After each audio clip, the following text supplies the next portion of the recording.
Hello everyone, welcome to my YouTube channel Study Center. I hope you all are doing well. और आप लोगों की preparation काफ़ी अच्छी चल रही होगी हमारी DT plus B TGT social science की। और हमारे पास अब हमारी डेट शीट भी आ गई है। हमारे एग्ज़ाम्स की डेट हमें पता चल चुकी है। बस हमें ये पता लगाना है कि किस डेट को और कौन सा शिफ्ट में होगा, वो आपको आपके मेल के थ्रू और मैसेज के थ्रू DT प्लस भी बता देगा, ठीक है। लेकिन हमें बिल्कुल भी फ्री नहीं होना है कि कब होगा एग्ज़ाम, कैसे होगा। हमें अच्छे से अपनी प्रिपरेशन को कंटिन्यू रखना है। जितना ज़्यादा हो सके उतना ज़्यादा आपको रिवाइज़ करना है। जैसा कि मैं आपको हर वीडियो में बोलती हूँ कि जितना आप रिवाइज़ करेंगे उतने कॉन्सेप्ट्स आपके क्या होते जाएंगे, स्ट्रांग होते जाएंगे। और ऐसा नहीं करना है कि आपको ये सोचें कि मैं ये भी पढ़ लूँ ये भी पढ़ लूँ, ऐसा नहीं करना है। अब तक आपने जितना भी पढ़ा है, अब इस टाइम पे आपके पास जितना भी 1 महीना 1.5 महीना है हमारे पास, इसमें सिर्फ़ और सिर्फ आप जितना हो सकता है रिवाइज़ करिए। आप कुछ भी नया नहीं पढ़ेंगे, नहीं तो जो आपने पुराना पढ़ा है वो भी भूल जाएंगे और जो आप नया पढ़ेंगे वो भी याद नहीं रहेगा और सारा मिक्स हो जाएगा। तो जितना आपने पढ़ा है, क्योंकि आपने अपने हिसाब से ऑब्वियसली बात है 100% सिलेबस कवर कर रखा है। एंड इस टाइम पे क्या करना है, आपको रेगुलर बेसिस पे थोड़ा थोड़ा करके रिवाइज़ करना है, सो दैट कि आपके जो कॉन्सेप्ट्स हैं आप उसे भूलें ना। और एग्ज़ाम में अगर क्वेश्चन आएगा तो ऑब्वियसली बात है टॉपिक हमारा सेम रहने वाला है। अगर आपने रिवीजन करा है तो आप थोड़ा बहुत कुछ क्वेश्चन को अंडरस्टैंडिंग के बेसिस पे भी लगा सकते हैं उसका राइट आंसर, ठीक है। तो बिल्कुल भी परेशान नहीं होना है, ईजी पेपर आएगा। बस आपको क्या करना है कि जो कट ऑफ मार्क्स हैं उसमें आपका नाम आ जाए, इतनी प्रिपरेशन करनी है। क्योंकि मैं आपको पहले ही बोलती हूँ कि हमारी कट ऑफ में से जो हमारी कट ऑफ है वो 200 नंबर तक की नहीं जाएगी। तो ऑब्वियसली बात है 200 में से 200 नंबर किसी के भी नहीं बनेंगे। तो कुछ क्वेश्चंस ऐसे आएंगे जो आपने नहीं सुना होगा, वो आपके लिए भी न्यू होगा, अदर्स के लिए भी न्यू होगा, तो उनको छोड़ दो। लेकिन कुछ क्वेश्चन ऐसे होते हैं जो हमारे सिलेबस से रहेंगे, लेकिन ऑब्वियसली बात है कि उन्हें PYQ में हमने नहीं पढ़ा, रिवीजन में हमने देखा होगा, लेकिन हमने उसे उतने अच्छे से नहीं देखा होगा कि हमें नहीं पता कि क्या आएगा क्या नहीं आएगा, हम पढ़ते इतना सारा है। तो आपको ऑब्वियसली बात है कि जो PYQs में आए हैं उनको अगर हम करते जाएंगे और अपने कॉन्सेप्ट्स को स्ट्रॉन्ग रखेंगे तो कुछ क्वेश्चंस को हम अपनी अंडरस्टैंडिंग के बेसिस पर भी सही टिक ईजिली कर सकते हैं, ठीक है। आई होप इतना आपको क्लियर है। और लास्ट वीडियो में मैंने जो क्वेश्चन पेपर था, एक क्वेश्चन पेपर डिस्कस कर दिया। इस वीडियो से हम एक नए पेपर को शुरू करने चाह रहे हैं, जो कब हुआ था हमारा 16 अक्टूबर 2018 का पेपर है। ये हमारा शिफ्ट 3 का पेपर है और इसका पार्ट 1, जैसा कि आप सबको पता है कि मैं हर एक क्वेश्चन पेपर के 4 से 5 पार्ट्स लेकर आ रही हूँ। और हर एक पार्ट्स में मैं मोस्टली 20 क्वेश्चंस डिस्कस कर रही हूँ। कुछ में मैंने 30 क्वेश्चंस भी डिस्कस करे हैं आप लोगों के साथ। तो बिल्कुल भी आपको परेशान नहीं होना है। जिस हिसाब से मुझे कंटेंट मिलता जा रहा है उस हिसाब से मैं स्लाइड्स बना के आप लोगों के साथ डिस्कस करती जा रही हूँ, ठीक है। और ये पेपर PYQs के ही हैं। अगर आप चाहें तो आप वेबसाइट पर जाके हमारा जो PDF है उसे डाउनलोड करके मैच कर सकते हैं, ये वही क्वेश्चंस हैं। और साथ के साथ मैं आप लोगों को एक्सप्लेनेशन भी प्रोवाइड कराती जा रही हूँ जो हमारा क्वेश्चन है उससे रिलेटेड। इससे क्या होगा, आपका सिलेबस कवर होता चला जाएगा। और ऐसा नहीं है कि आपने मेरी प्रीवियस वीडियो को नहीं देखा है तो आप इस वीडियो को नहीं देख सकते। आपने देखा होगा कि मैंने भले ही उस टॉपिक को आपको प्रीवियस वीडियोस में करा रखा है, लेकिन अगर उससे रिलेटेड क्वेश्चन आया है तो मैं आपको वो फिर से पूरा कंटेंट डिलीवर कर रही हूँ। सो दैट कि कई बार क्या होता है कि अगर आपने नोट्स नहीं बनाया, बाई चांस आप प्रीवियस वीडियो को नहीं देख रहे हैं, तो आपका रिवीजन मेरी नई वीडियोस में भी होता जाएगा। बट मैं आपसे रिक्वेस्ट करूँगी कि आपको क्या करना है, प्रीवियस वीडियो जो मैंने 2021 के अपलोड कर रखे हैं सारे PYQs को, उनको कम से कम 3 से 4 बार आप ज़रूर देख के जाएंगे। आपको क्वेश्चन तक याद होना चाहिए कि क्वेश्चंस क्या हैं, कि आपका क्या होगा, एग्ज़ाम क्लियर होगा। तो क्वेश्चन से याद रहेंगे तभी क्या कहते हैं, आपको मतलब ऐसे याद करना है कि बिल्कुल रट लेना है, हर एक लाइन आपको रटी हुई होनी चाहिए। ऐसे प्रिपरेशन आप करें, क्योंकि आपको ऑब्वियसली बात है ये हमारा SST है, थ्योरी सब्जेक्ट है। मैथ्स वगैरह जैसे सब्जेक्ट्स नहीं है कि आपको क्या करना है, क्वेश्चंस करना है। आपको जितना करना है इसमें रिवाइज़ करना है। जितना आप रिवाइज़ करेंगे उतना आपका क्या कहते हैं कि पेपर अच्छा जाने के चांसेस होंगे। बाकी आपको नोट्स बनाने हैं और उसको भी रिवाइज़ करना है। जैसा होता है कि आपने दिन में वीडियोस देख ली, रात को सोने से 15 मिनट पहले, 20 मिनट पहले हमें फ़ोन से दूर भी रहना चाहिए, ताकि क्या कहते हैं हमारी नींद भी आए। तो आप क्या करेंगे, आपने जो नोट्स बना रखा है 15-20 मिनट आप उस नोट्स को दे देंगे और उस 15-20 मिनट में आप 4 से 5 वीडियो के कॉन्सेप्ट्स क्या कर सकते हैं, रिवाइज़ कर सकते हैं, क्योंकि नोट्स आप बनाएंगे कंसाइज फॉर्म में बनाएंगे, छोटे बनाएंगे, और एक पेज में हो सकता है 4 से 5 वीडियो के आपने क्या करे हैं, नोट्स बना रखे हैं। तो आपको क्या करना है, जस्ट उसे गो थ्रू करना है। इससे क्या होगा कि आपने दिन में चैप्टर्स पढ़े, दिन में आपने वीडियोस देखी, दिन में आपने कंटेंट करा, लास्ट में आपने क्या करा, उसे रिकैपिचुलेट कर लिया, उसे लर्न कर लिया, उसे रिवाइज कर लिया। इससे क्या हो जाएगा कि वो आपके माइंड से कहीं भी स्किप नहीं होगा। ये आपको क्या करना है, जब तक हमारा एग्ज़ाम नहीं हो जाता है तब तक हम ये करेंगे, ये करते रहेंगे, ठीक है।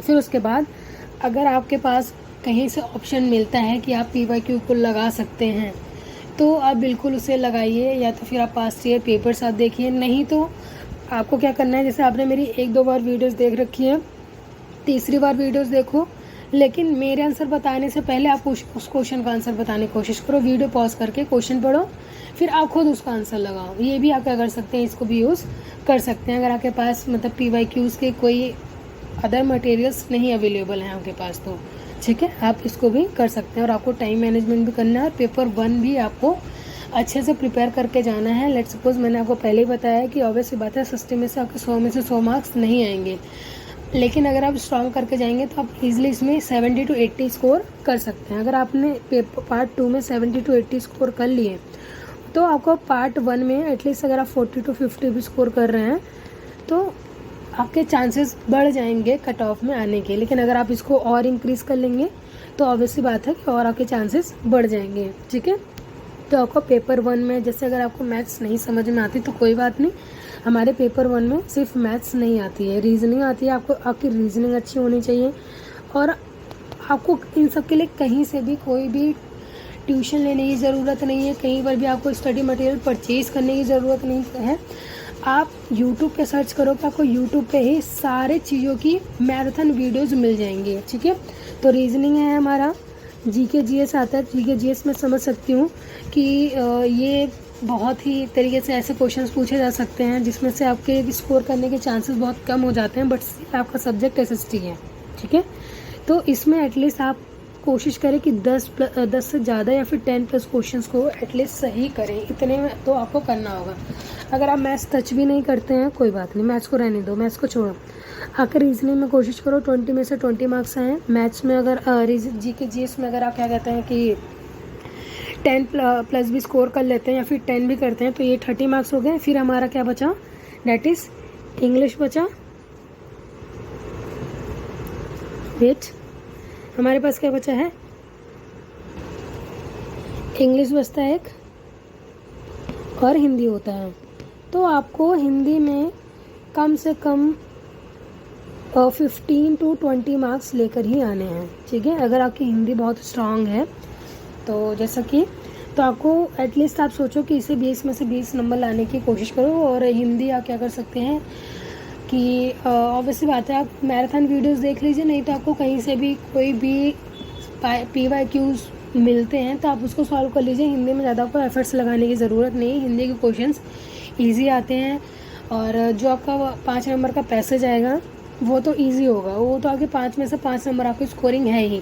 और सेकेंड थिंग, जितने ही ज़्यादा आपको मार्क्स लाने हैं इनमें से उतना ही कम इसमें टाइम यूटिलाइज करना है, ठीक है। अगर 20 क्वेश्चंस आप हिंदी के टच कर रहे हैं तो आपको ये क्वेश्चन एटलीस्ट 10 मिनट के अंदर कर लेने हैं, आपको ज़्यादा टाइम वेस्ट नहीं करना है। हिंदी में और GK GS में आपको थोड़ा बहुत टाइम लगेगा, लेकिन इनमें क्या करना है, आपको टाइम कम लगाना है। इंग्लिश में आपको कम से कम कोशिश करनी है कि 15+ क्वेश्चंस आपके सही हों। इसके लिए आप क्या कर सकते हैं कि जैसे कि होता है CGL वगैरह के, अगर आपने वीडियोज़ वगैरह देखी होगी तो बहुत सारे यूट्यूब पे चैनल पड़े हुए हैं SSC CGL के लिए, इंग्लिश के कंटेंट बहुत सारे यूट्यूबर्स ने या टीचर्स ने आपको प्रोवाइड करा हुआ है। तो लास्ट ईयर मतलब last month preparation, last month marathon, ऐसा कुछ करके बहुत सारी आपको वीडियोस मिल जाएगी। उनको इंग्लिश को आपको वोकैब्स के लिए वो देखना है, आपको वोकैब्स के लिए मिल जाएगा, एंड आपको जो करेक्शन है उसके लिए मिल जाएगा। और पैसेज तो ऑब्वियसली बात है आपको खुद ही करना है, पैसेज के लिए तो या तो आप वीडियो रिकमेंड कर सकते हैं, लेकिन फिर भी SSC के मामले में जो हमारा DT+B का पैसेज आता है उसके कंपैरिजन में बहुत इजी होता है। तो पैसेज भी आप, अगर आपकी इंग्लिश थोड़ी बहुत अच्छी है तो पैसेज आप थोड़ा सा रिवाइज करेंगे तो आपका पैसेज भी हो जाएगा, ठीक है।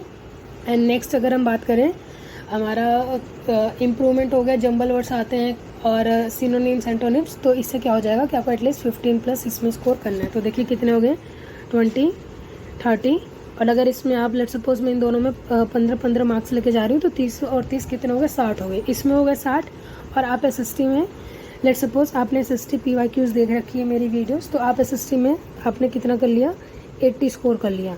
80 प्लस में 60 कितने हो गए, 140। अगर इतना आपके आ गए तो आपको पेपर क्लियर करने से कोई भी नहीं रोक सकता। मैंने इसमें आपको नहीं देखा है, पेपर 1 में मैथ्स को इंक्लूड नहीं करा है, ठीक है। और अगर मैथ्स के एक भी क्वेश्चन ना सही करने पर आपके 140 नंबर आ रहे हैं, सोचो अगर आप मैथ्स में भी अगर आपने 10 के आसपास क्वेश्चन सही कर लिए तो, क्योंकि मैथ्स का क्वेश्चन भी आपको भले ही डर लगता है क्योंकि हमारा बैकग्राउंड मैथ्स में नहीं है, फिर भी मैथ्स के क्वेश्चन बहुत इजी आते हैं, अंडरस्टैंडिंग बेस आते हैं, थोड़ा सा टाइम कंज्यूम होता है, वो आपको डाटा वगैरह दे देता है। क्योंकि जो टॉपिक्स होते हैं लाइक जिसके लिए आप PYQs देखते हो या फिर मतलब कि मैराथन वगैरह देखते हो, उससे मतलब कि 4-5 क्वेश्चन है, ज़्यादा 6-7 क्वेश्चन देखने को मिलते हैं। टाइम स्पीड वाला मिल जाएगा, टाइम एंड वर्क वाला मिल जाता है, और थोड़ा बहुत आपको डिस्काउंट, प्रॉफिट एंड लॉस, इनसे मुश्किल से 6-7 क्वेश्चन देखने को मिलते हैं। बाकी सारे जो होते हैं वो डाटा इंटरप्रिटेशन आपके अंडरस्टैंडिंग से मिलते हैं, जो आपके टाइम कंज्यूमिंग क्वेश्चंस होते हैं। तो अगर आपने ऑब्वियसली बात है रीजनिंग में आपका टाइम जाएगा ही जाएगा, लेकिन आप कोशिश करो कि रीजनिंग में अगर आप 20 में से 20 क्वेश्चन सही कर रहे हो तो सारे क्वेश्चंस टाइम कंज्यूमिंग नहीं होते। आपने उसे एटलीस्ट 20 मिनट के अंदर, ये 15 से 20 मिनट में आपको रीजनिंग कंप्लीट कर लेनी है। फिर उसके बाद आपको 10 मिनट में और 15 मिनट में आप हिंदी और इंग्लिश कवर कर लेंगे, और GK GS में से क्वेश्चंस को रीड करना है और आगे बढ़ना है। आता है तो ठीक, नहीं आता तो नहीं, क्योंकि GK GS थोड़ी सी मैं समझ सकती हूँ, थोड़ी परेशानी होती है उसमें, ठीक है। तो आई होप इतना क्लियर है आपको, मैंने बता दिया कैसे आपको अपनी स्ट्रैटेजी रखनी है। ऐसा नहीं है कि सिर्फ आप पेपर 2 की ही प्रिपरेशन करेंगे, पेपर 1 को देखेंगे नहीं। पेपर 2 में अगर आप 100 में से 100 नंबर भी लाएंगे तब भी आपका कट ऑफ में नाम नहीं आएगा। तो आपको पेपर 1 में इतना स्कोर करना ही करना है, ठीक है। तो अगर आप इसको और थोड़ा सा बढ़ा लेंगे तो आपके मार्क्स और बढ़ जाएंगे, ठीक है। तो चलिए स्टार्ट करते हैं आज के सीरीज़ को। हमारा आज का मैंने अभी बताया कि 16 अक्टूबर 2018 का पेपर है, जिसे हम इस सीरीज़ में या इस 4-5 वीडियोज़ में डिस्कस करेंगे, ठीक है। तो चलिए स्टार्ट करते हैं आज की अपनी सीरीज़ को। आज का हमारा क्वेश्चन नंबर 1 है, that is the drain theory had an important role in rise of economic nationalism in colonial India, which statement is false about the theory. अब आपने ड्रेन थ्योरी के बारे में पढ़ा था, जो ड्रेन ऑफ वेल्थ थ्योरी है, तो उसके रिगार्डिंग पूछ रहा कौन सा स्टेटमेंट हमारा गलत है। तो the theory question the very economic exploitation by Indian capitalist, यानी इसमें ये बोल रहा है कि जो थ्योरी थी वो किसके बारे में डिस्कस करती थी कि जो हमारे इंडियन कैपिटलिस्ट हैं वो क्या कर रहे हैं, हमारी इकोनॉमी को एक्सप्लॉइट कर रहे हैं, ठीक है। या फिर the drain theory Naoroji declare was the basic cause of India's poverty and the fundamental evil of British rule in India। यानी कि जो ड्रेन थ्योरी जो किसने दी थी, दादा भाई नौरोजी ने दी थी, वो बताती है कि हम ब्रिटिश लोग हमें कितना एक्सप्लॉइट कर रहे हैं, ठीक है, कितना मतलब ब्रिटिशर्स की वजह से हमारे इंडिया में गरीबी आती जा रही है। थर्ड है हमारा, it was in May 1867 that Dadabhai Naoroji put forward the idea that Britain was draining and bleeding India. यानी कि ये कब की बात है, मई 1867 की बात है। दादा भाई नौरोजी ने यह विचार सामने रखा कि ब्रिटेन भारत को सूखा रहा है और रक्तस्राव कर रहा है, ठीक है। फोर्थ स्टेटमेंट है हमारा, the acknowledge high priest of the drain theory was दादा भाई नौरोजी। यानी नाली सिद्धांत के स्वीकृत महापुजारी दादा भाई नौरोजी, यानी दादा भाई नौरोजी ने इसको एक्नॉलेज किया था। तो क्या लगता है आपको, क्या अगर आपने पढ़ा है तो आपके लिए क्या है, बहुत ही इजी क्वेश्चन है। अगर आप मेरी प्रीवियस वीडियोस को देखते आ रहे हो और कंटेंट आपका कवर है तो ये क्वेश्चन बहुत ही इजी है। इस क्वेश्चन का आंसर आप दे सकते हैं बिल्कुल आसानी से। तो हमारा राइट आंसर क्या हो जाएगा, ऑप्शन नंबर ए हमारा क्या हो जाएगा राइट आंसर। क्योंकि जो ड्रेन ऑफ वेल्थ थ्योरी थी उसमें जो दादा भाई नौरोजी ने सिर्फ ब्रिटिशर्स को बताया था कि ब्रिटिशर्स क्या कर रहे हैं, हम इंडियंस का जो भी पैसा है वो लेके जाके, तो इस थ्योरी में हमारे जो इंडियन कैपिटलिस्ट हैं उनको कुछ भी नहीं बोला गया है। सारा जो भी श्रेय दिया गया है वो सिर्फ और सिर्फ ब्रिटिशर्स को दिया गया है, ठीक है। तो क्लियर इतना आपको ड्रेन ऑफ वेल्थ थ्योरी के बारे में जितना भी हो सकता है। सो ये कुछ एक्सप्लेनेशन है हमारी ड्रेन ऑफ वेल्थ थ्योरी की रिगार्डिंग। तो थ्योरी का मैंने भी बताया कि इंडियन कैपिटलिस्ट से कोई लेना देना नहीं था, द ड्रेन किसके द्वारा निकाली गई? ड्रेन थ्योरी किसने बताई थी? Dadabhai Naoroji. Focus on how British colony rule system मतलब कि इनका मोटिव ये था कि कैसे हमें जो ब्रिटिशर्स हैं हमारे जो भी मतलब कि पैसे हैं या फिर जो भी हमारा हमें कितने तरीके से परेशान किया जा रहा है। ठीक है, तो salaries and pension of British, आपको पता होगा कि जो सैलरीज वगैरह जाती थी ब्रिटिशर्स को वो कहाँ से जाती थी? इंडिया से जाती थी। फिर profit of British company, profits भी कमाते थे यहाँ पर आके। इंटरेस्ट पेमेंट ब्रिटिश लोन, तो जो लोन वगैरह था वो इंटरेस्ट वगैरह यहीं से लेके दिया जाता था वो। ठीक है, तो आई होप इतना आपको ये क्लियर हो गया होगा और आपने इसके बारे में पढ़ा भी होगा। नेक्स्ट क्वेश्चन देखते हैं, question number 2।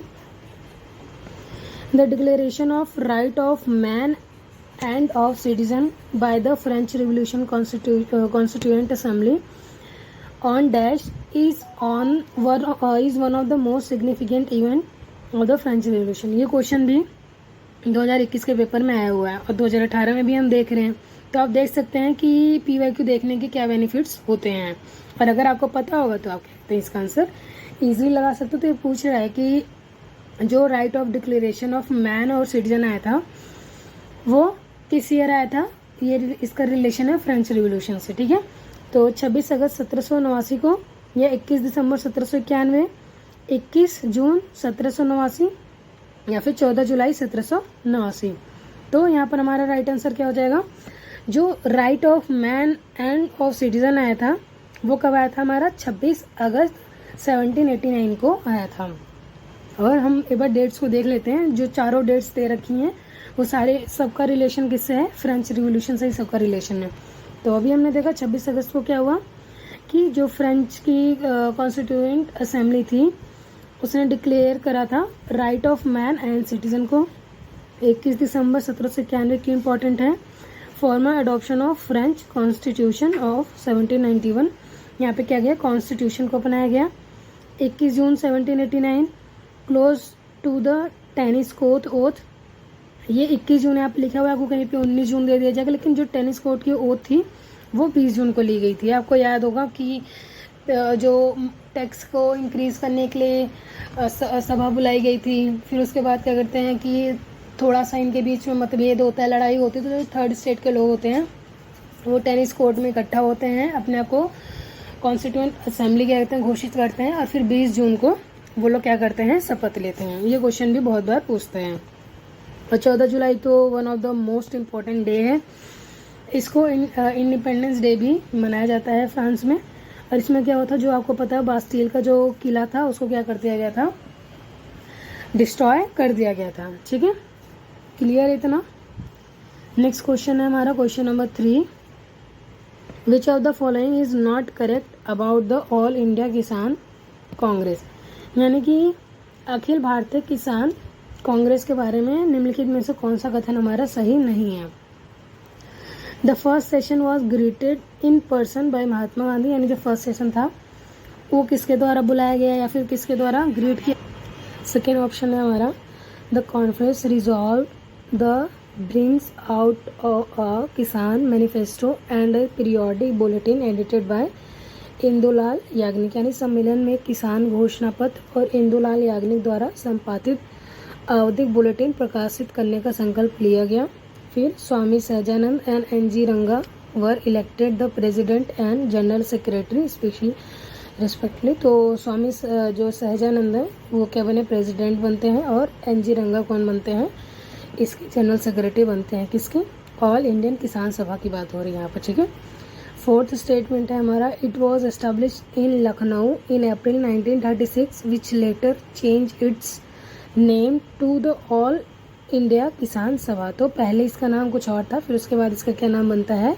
All India Kisan सभा नाम बनता है। ठीक है, तो देखते हैं हमसे इसमें क्या क्वेश्चन पूछ रखा है कि इनमें से कौन सा सही नहीं है। तो यहाँ पर हमारा राइट आंसर क्या हो जाएगा?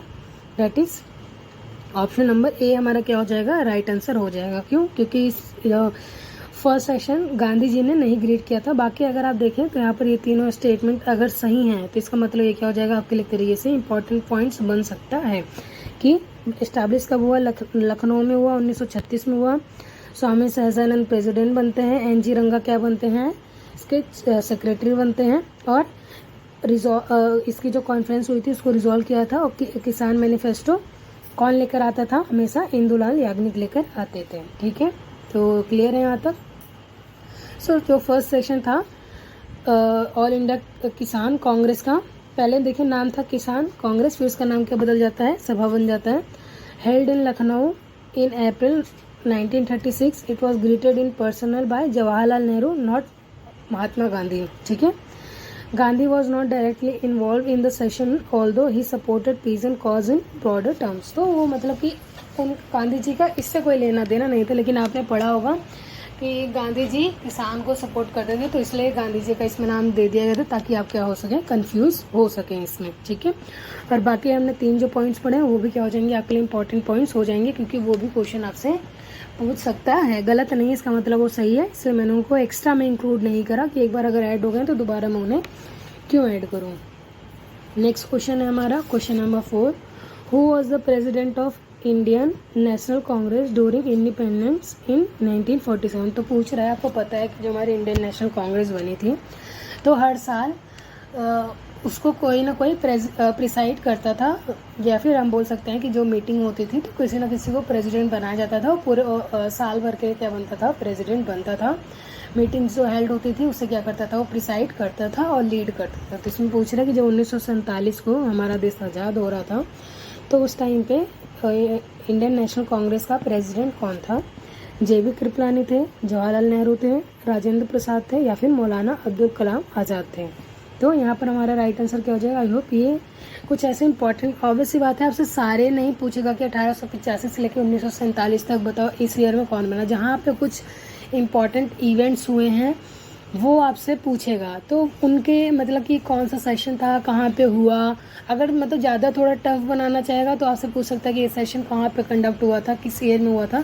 हालांकि इतना टफ क्वेश्चन नहीं पूछता DT प्लस भी, ये पूछ लेता है कि जो ये वाला सेशन था आप बताओ उसको किसने प्रिसाइड करा था। तो ये आप ऑब्वियस सी बात है, इसको आप याद कर सकते हो। ये क्या है जाए उसके कंपैरिजन में कि किस ईयर में हुआ, कौन से नंबर का सेशन था, उसके कंपैरिजन में ये ईजी हो जाएगा। ठीक है, और वैसे भी आपको इंपॉर्टेंट इंसिडेंट्स जो हुए हैं उस टाइम पे, इंडियन नेशनल कांग्रेस का प्रेसिडेंट कौन है, और हमारा वाइस रॉय या फिर गवर्नर जनरल ऑफ बंगाल या गवर्नर जनरल ऑफ इंडिया, जो भी उपाधि थी उनकी उस टाइम पे कौन था, ये तो ऑब्वियसली बात है आपको पता होनी चाहिए। या फिर ये आपने इतनी बार सुन लिया होगा कि मोस्टली आपको याद हो ही गया होगा। मैं ये एक्सपेक्ट करके चल ही रही हूँ क्योंकि हमारे एग्जाम में ज़्यादा टाइम नहीं है। ठीक है, तो इसमें पूछा 1947 को कौन था, तो यहाँ पर हमारा राइट आंसर क्या हो जाएगा? ऑप्शन नंबर ए, जेबी कृपलानी जी क्या थे, हमारे इंडियन नेशनल कांग्रेस के प्रेसिडेंट थे at the time of independence of India. ठीक है, क्लियर है इतना।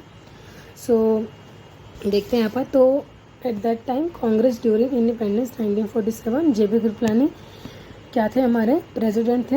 ही प्रिसाइड ओवर मेरठ सेशन, तो मेरठ सेशन को करा इन्होंने 1946 में। और उसके बाद नेक्स्ट ईयर की मीटिंग से पहले, आपको पता है मोस्टली मीटिंग जो होती थी वो दिसंबर जनवरी मतलब लास्ट में ही होती थी, तो पूरे साल के लिए क्या होते थे, ये प्रेसिडेंट चुने जाते थे। Known for deep commitment to Gandhian principles, ये क्या करते थे, गांधीयन प्रिंसिपल्स को फॉलो करते थे। की रोल करी थी उन्होंने shaping Congress policies during transition of independence के टाइम पर, और after he Pattabhi Sitaramayya become Indian national Congress के कौन बनते हैं, प्रेसिडेंट बनते हैं हमारे 1948 में। और पट्टाभी सीतारामैया का एक और कनेक्शन है, अगर आपने इंडियन नेशनल कांग्रेस पढ़ा हो, जो 39-40 वाला, जो सुभाष चंद्र बोस जी थे 39 में, फिर उसके बाद 40 में गांधी जी इनको सपोर्ट करते हैं, पट्टाभी सीतारामैया को, लेकिन फिर भी क्या कहते हैं कि वो सेशन 1940 वाला भी सुभाष चंद्र बोस जीत जाते हैं, तो थोड़ा सा मतभेद होता है गांधी जी और सुभाष चंद्र बोस के बीच में। तो 1940 में क्या करते हैं, सुभाष चंद्र बोस इंडियन नेशनल कांग्रेस को छोड़ देते हैं, एंड देन क्या कहते हैं, वो फिर दूसरी INA जो होती है हमारी इंडिया की, फिर वो दूसरे तरीके से प्रोटेस्ट करने लग जाते हैं। उनका भी हमारे इंडिपेंडेंस में बहुत ही इंपॉर्टेंट रोल है, वो बाहर के सपोर्ट्स लेकर आते थे इंडिया को फ्रीडम दिलाने में। ठीक है, तो आई होप आपने ये पढ़ा होगा। ठीक है, तो क्लियर है इतना। सो चलते हैं नेक्स्ट क्वेश्चन देखते हैं। तो ये मैंने आपको अभी बताया कि जब तक आपको मैं सारी चीज़ें याद नहीं करवा दूंगी, मैं उतनी बार इन चीज़ों को रिपीट करती रहूँगी। सो दैट कि अगर आप सुनेंगे एक चीज़ को 10 बार सुनोगे तो कम से कम उसमें से 40%, 50%, आगे जाके 60% कुछ तो याद होगा आपको, और क्या पता वही आपके एग्ज़ाम में आ जाए। तो इसलिए मैं क्या करती हूँ, जितनी बार चीज़ें पूछी जाएंगी मैं उतनी बार आपको बताऊँगी। तो सबसे पहला सेशन कब हुआ, 1985 में हुआ हमारा। ओके, तो फर्स्ट सेशन कब हुआ हमारा, 1985 में हुआ, बॉम्बे में हुआ। प्रेसिडेंट कौन थे, WC बनर्जी थे। First Indian national Congress session 72 delegates ने क्या करा था, इसको अटेंड करा था। ये पहला वाला भी बहुत ही इंपॉर्टेंट है। और पहला वाला के जो पहले के 4 होते हैं ना, उनको आप क्या कहते हैं कि पहले के जो 4 हैं उनको आप काफ़ी अच्छे से देख लेंगे, क्योंकि पहले के जो 4 सेशंस हैं हमारे 55, 85, 86, 87, 88, ये हमारे इंडिया के 4 कॉर्नर्स में हुए। और इसको 4 अलग अलग कम्युनिटी के लोगों ने क्या करा था, प्रिसाइड करा था। जैसे पहला वाला कौन होता है हमारा, बॉम्बे में WC बनर्जी ने प्रिसाइड करा। सेकंड वाला 1836 में कलकत्ता में हुआ, ठीक है, हमारा ईस्टर्न मोस्ट पॉइंट। पहला हमारा वेस्टर्न मोस्ट पॉइंट, ठीक है, इसको किसने करा, दादा भाई नौरोजी ने, जो कि क्या थे, हमारे पारसी थे। Then Badruddin Tyab Muslim community से बिलोंग करते थे। फिर जॉर्ज यूल फर्स्ट ब्रिटिशर्स थे, या फिर हम फर्स्ट एंग्लो इंडियन बोल सकते हैं, ठीक है। तो ये 4 कौन से थे, हमारे अलग डिफरेंट कम्युनिटीज के थे। और पहला वाला क्या हुआ, ये हमारा western most, eastern most, southern most point, और इलाहाबाद को हम नदर्न मोस्ट पॉइंट अपना बोल देते हैं, ठीक है। तो इतना क्लियर है आपका। देखो यहाँ पर फर्स्ट इसमें INC merge with national conference के बारे में भी आपने पढ़ा होगा, तो इसमें मर्ज कर दिया जाता है।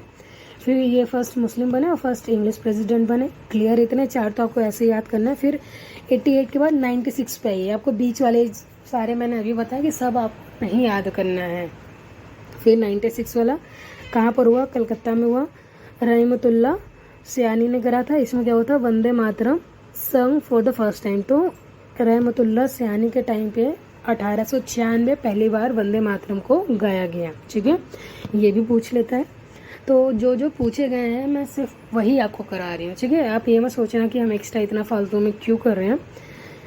नेक्स्ट है हमारा, फिर 1905 में आओ। 1905 वाला सेशन कब हुआ, बनारस में हुआ। गोपाल कृष्ण गोखले ने क्या करा, इसको प्रिसाइड करा और प्रोटेस्ट किया गया था। आपको पता है 1905 में क्या चल रहा था, हमारा बंगाल पार्टीशन चल रहा था। तो ऑब्वियसली बात है क्या हो जाएगा, इंपॉर्टेंट बन जाएगा हमारा। फिर 1906 वाला कलकत्ता का सेशन होता है। दादा भाई नौरोजी थे जिन्होंने फर्स्ट मेंशन स्वराज, तो सबसे पहले इन्होंने स्वराज को मेंशन किया था। ये भी पूछता है कि सबसे पहले स्वराज को कौन से इंडियन नेशनल कांग्रेस के कौन से सेशन में स्वराज को फर्स्ट टाइम इंट्रोड्यूस किया गया था, ठीक है, या उसको किसने प्रिसाइड करा था, या फिर कौन से सेशन में ये हुआ था। फिर 97 का सूरत आता है। सूरत बहुत फेमस है क्योंकि इसी में क्या होता है, सूरत स्प्लिट होता है। क्योंकि जो आपको पता है कि हमारे इंडियन नेशनल कांग्रेस में 2 ग्रुप्स थे, एक कौन से एक्सट्रीमिस्ट थे और दूसरे कौन से मॉडरेट्स थे। एक्सट्रीमिस्ट जो होते थे गरम दल और नरम दल। तो अगर हम देखें तो गरम दल वाले जो होते हैं, जैसे लाल बाल और पाल के नाम से जानते हैं, लाला लाजपत राय, बाल गंगाधर तिलक और हमारे बिपिन चंद्र पाल थे, ठीक है। और बाकी जैसे हमारे दादा भाई नौरोजी हो गए, गोपाल कृष्ण गोखले हो गए, और भी मतलब कि जितने भी लोग थे जो क्या कहते हैं इस साइड के थे, नरम दल वाले थे। तो ये लोग चाहते थे कि जल्दी से लड़ाई करके इंडिया को आज़ाद कराओ। और ये लोग सोचते थे नहीं, हम ब्रिटिशर से प्यार से बात करेंगे, उन्हें बोलेंगे कि कृपया करके आप हमारे भारत को छोड़ के चले जाइए। और ब्रिटिशर्स इनकी बात मान के छोड़ के चले भी जाते हैं, अगर ये इतने प्यार से बात करेंगे तो, ठीक है। तो स्टार्टिंग का जो ईयर होते थे हमारे 1900, अगर हम देखें तो हमारे 11-12 तक इस टाइम पे क्या चलता है, बहुत ही ज़्यादा मॉडरेट फेस चलता है हमारे इंडियन नेशनल कांग्रेस का, वो प्यार से बात करना ऐसा वाला, ठीक है। तो फिर उसके बाद इसमें बात चल रही थी कि लाला लाजपत राय को बनाया जाएगा 1907 वाले में, लेकिन जो मॉडरेट्स थे उन्होंने रासबिहारी घोष को करा, तो रासबिहारी घोष जीत जाते हैं।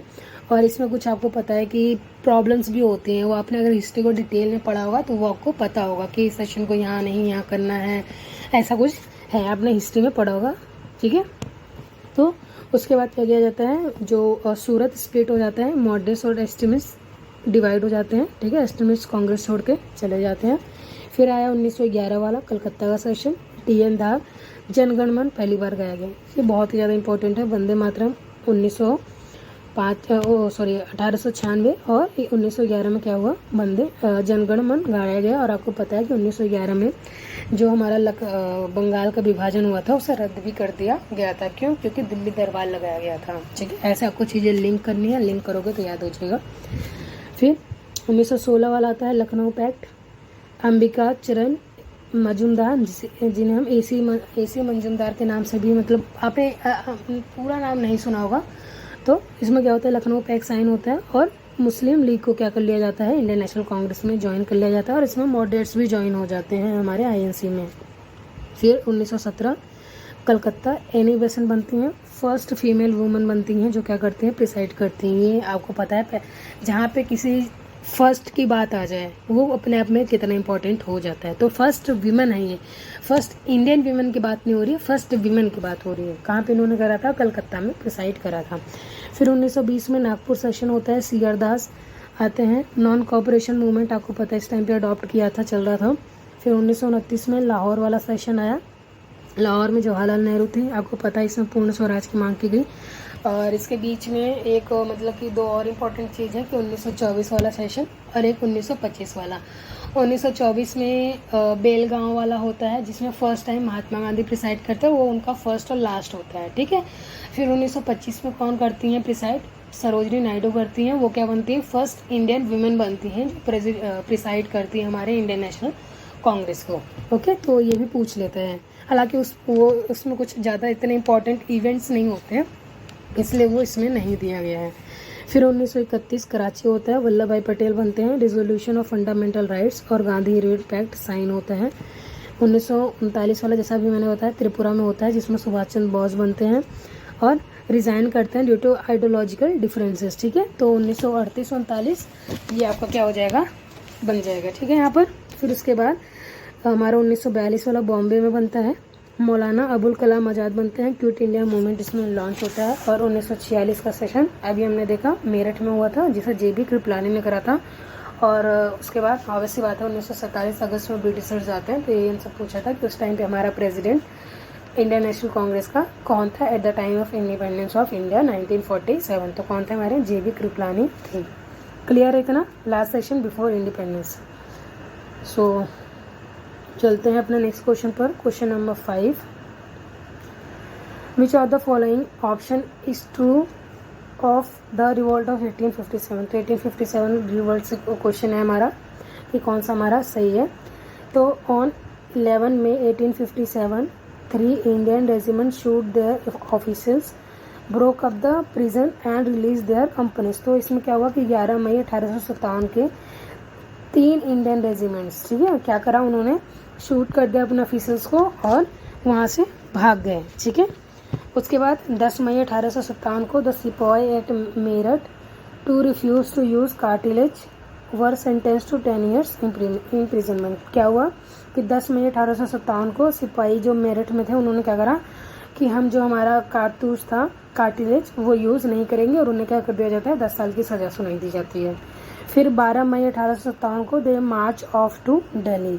फिर डी हमारा on 29 March 1857 Mangal Pandey fired on his officer at Barrackpore.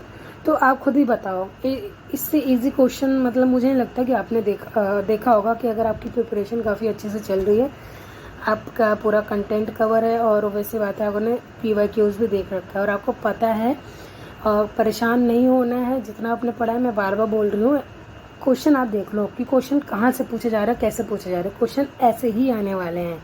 तो यहाँ पर हमारा राइट आंसर क्या हो जाएगा, ऑप्शन नंबर डी हो जाएगा। ऑब्वियस सी बात है, क्योंकि बाकी जो 3 स्टेटमेंट्स हैं वो क्या है हमारे गलत हैं। अगर आपने 1857 का रिवोल्ट अगर आपने हल्का सा ऊपर से भी पढ़ा है ना, तो आप क्या कर सकते थे, इस क्वेश्चन का आंसर दे सकते थे। ठीक है, सो आपको पता होगा कि सबसे पहले 29 तारीख को क्या करते हैं, मंगल पांडे फायर करते हैं 29 हमारा 1857 को मंगल पांडे क्या करेंगे, ओपन फायरिंग कर देते हैं। जो किससे थे, 34th जो हमारे नेटिव उसके थे, उसके क्या करते हैं, उसमें ये एम्प्लॉयड थे। फिर उसके बाद आपसे पूछता है कि कौन से नेटिव में वो एम्प्लॉयड थे। फिर उसके बाद क्या होता है, 8 अप्रैल को उनको क्या कर दिया जाता है, हैंग कर दिया जाता है, किसको, मंगल पांडे को। फिर उसके बाद थोड़ी से प्रॉब्लम्स अराइजेस होने स्टार्ट होते हैं। देन क्या होता है 10 तारीख को, फिर हमारे कौन सा इम्पोर्टेंट है 10 मई को मार्च चलती है दिल्ली की तरफ, ठीक है। कहाँ से चलती है, मेरठ से चलती है। एंड 11 मई को वो लोग क्या करते हैं, दिल्ली पहुंचते हैं। और दिल्ली पहुंच के क्या करते हैं, जो हमारा एम्परर था उस टाइम पे, मुगल एम्परर बहादुर शाह जफर सेकेंड, उसको क्या बनते हैं, अपना लीडर बनाते हैं। और उसके बाद ऑफिशियली 11 मई से क्या होता है 1857 का रिवॉल्ट स्टार्ट हो जाता है। फिर आपको यहाँ पर पता होगा कि कौन सी जगह से कौन सा लीडर क्या कहते हैं कि लीड कर रहा था, और उसके बाद किस ब्रिटिशर्स ने क्या करा था, इसको सरपास किया था, ठीक है। तो ये मतलब हमारा जो 1857 का रिवॉल्ट है उसके रिगार्डिंग आप इन्हीं चीज़ों को बस देख लेंगे, उतना ही आपके लिए क्या हो जाएगा, मोर देन इनफ हो जाएगा, ठीक है। ज़्यादा उससे क्वेश्चन नहीं पूछता, ये 3-4 टाइप के क्वेश्चन पूछता है कि क्या हुआ, कैसे हुआ, कब हुआ, लाइक ऐसे क्वेश्चन ही पूछे जाते हैं, ठीक है। नेक्स्ट क्वेश्चन देखते हैं, question number 6। The steam engine played a crucial role in the industrial revolution, which one out of the following is incorrect about the steam engine। तो steam engine के रिगार्डिंग क्वेश्चन पूछा गया। आपको पता है कि स्टीम इंजन का जो इन्वेंशन हुआ था इंडस्ट्रियल रिवोल्यूशन में बहुत ही इम्पॉर्टेंट माना जाता है, क्योंकि इसने क्या किया था, जो हैंडीक्राफ्ट्स वर्क थे उनको बहुत ही ज़्यादा मिनिमाइज कर दिया था, और एक तरीके से देखा जाए तो बहुत ही एक्सटेंसिव रिवोल्यूशन लेकर आया था ये। तो इसमें से पूछ रहा है कि कौन सा ऑप्शन हमारा गलत है। तो pre modern design of steam engine was prepared by Thomas piping, यानी थॉमस पैपिन जो थे उन्होंने क्या करा था, इसका डिज़ाइन बनाया था। फिर he entered into a long and profitable partnership with industrialist Matthew Bolton. तो उन्होंने उद्योगपति मैथ्यू बोल्टन के साथ एक लंबी लाभदायक साझेदारी में प्रवेश किया। थर्ड है हमारा, by 1769 James Watt had a patent for his improve design. तो उन्होंने क्या करा कि इसकी डिज़ाइन को इम्प्रूव करा, उसे पेटेंट करवा लिया। कब, 1769 में। The design of steam engine was prepared by Thomas new common. तो इसमें बोल रहा है कि फिर उसके बाद इसको किस, जो नया वाला है उसको किसने डिज़ाइन करा, थॉमस न्यू कॉमन ने। तो यहाँ पर हमारा राइट आंसर क्या हो जाएगा, that is option number A हमारा क्या हो जाएगा, राइट आंसर हो जाएगा, ठीक है। मतलब इसमें हमसे क्या पूछा था, इनकरेक्ट पूछा था। तो बाकी के जो 3 ऑप्शन है ऑब्वियसली बात है क्यों क्या हो जाएंगे, सही हो जाएंगे। और अगर ये सही है तो आप इनको क्या करेंगे, अच्छे से देख लेंगे, क्योंकि हम जो हमारे ऑप्शन होते हैं वही क्या बनते हैं, हमारे एग्ज़ाम के नए क्वेश्चंस बन जाते हैं, ठीक है। और यहाँ पर मैंने कुछ इंपॉर्टेंट इन्वेंशंस लिए हैं, और ईयर है हमारा, और किस किस उसे इन्वेंट करा है वो मैंने लिखा है, ठीक है। क्योंकि जब एक पूछ रहे तो हो सकता है कोई सा भी पूछ ले, तो अगर कोई एक चीज़ हमें हिंट मिलता है तो हम उसके रिगार्डिंग जो ओवरऑल सिलेबस है उसको पूरा कवर करने की कोशिश करते हैं। तो 1733 में फ्लाइंग शटल बनाया गया, जॉन की ने बनाया। ये इस साइड में आपका हिंदी में भी है, हिंदी वाले बच्चे उसमें देख सकते हैं। नेक्स्ट है 1764 में स्पिनिंग जेनी बनी, जेम्स हैग्रीव ने बनाया इसको।